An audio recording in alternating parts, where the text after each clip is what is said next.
Hello guys, may istorya lang ako sa inyo na konti lang. Kasi guys, dito sa amin, sa lugar namin, may pumunta dito na Bisaya, tsaka bumili dito ng lupa na worth of 60,000. Pero nagtaka kami bakit gusto niya talaga na bumili ng lupa dito. Ang layo-layo naman sa mga neighbors at malayo sa city. So bakit gusto nila talaga, 'di ba guys? So ngayon guys, may show ko sa inyo. Dito guys, banda guys, 'yan. May nakuha kasi diyan na gold. So ang nakakuha, yung Bisaya na 'yan, guys. Story muna tayo. So 'yan guys, 'yan ay 'yan.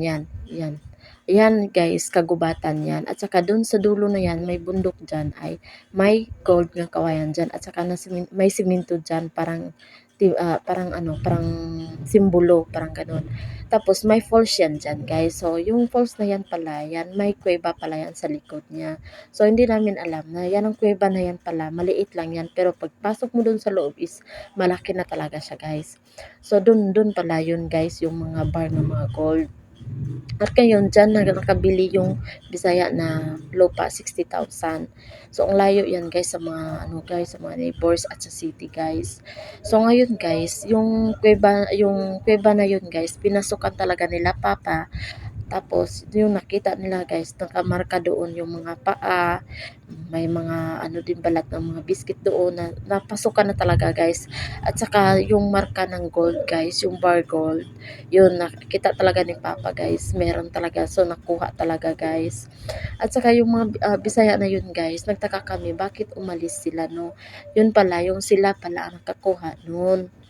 Tapos guys, yung mga Bisaya na yan guys, meron yan sila na malaking kabayo guys, malaking kabayo.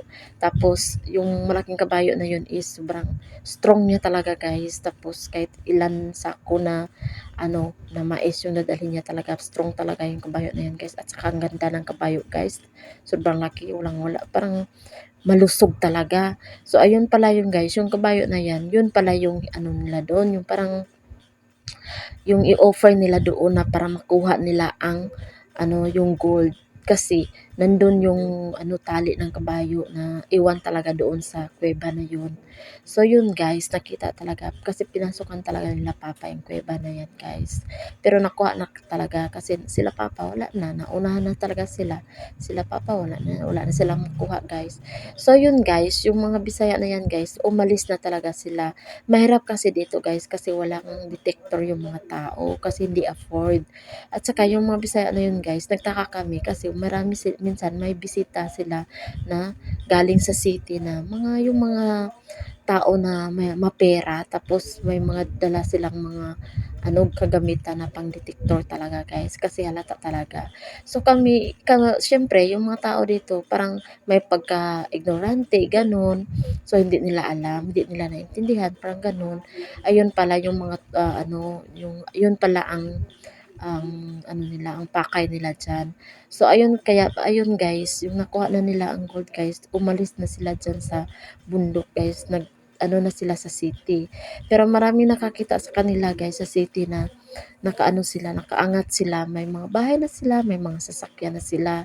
So ayun guys, siguro guys no, kung sa tutuusin, kung hindi talaga maano yung mga tao dito, kung yung ibigay talaga ng kalikasan na para talaga sa guys. Pero minsan kasi takot yung mga tao dito guys. Takot sila na papasok ng ganyan na meron gold dyan kasi hindi natin alam na meron talagang tao na hindi kagaya sa atin guys. So kaya ayun, minsan ang mga tao dito takot din sila. Pero siguro kung meron mga tao na lakas loob na papasok ng mga ganyan, siguro sabay din sila no. Kasi dito guys, yung mga dito guys, yung mga farmer dito guys, yung mga lupa, may mga lupa Guys, dito. Meron yan yung mga kawayan ng mga bamboo nga gold guys, pero na hello. pinatay na talaga. Kawaw. So guys, dito na lang yung storytelling ko. Thank you so much.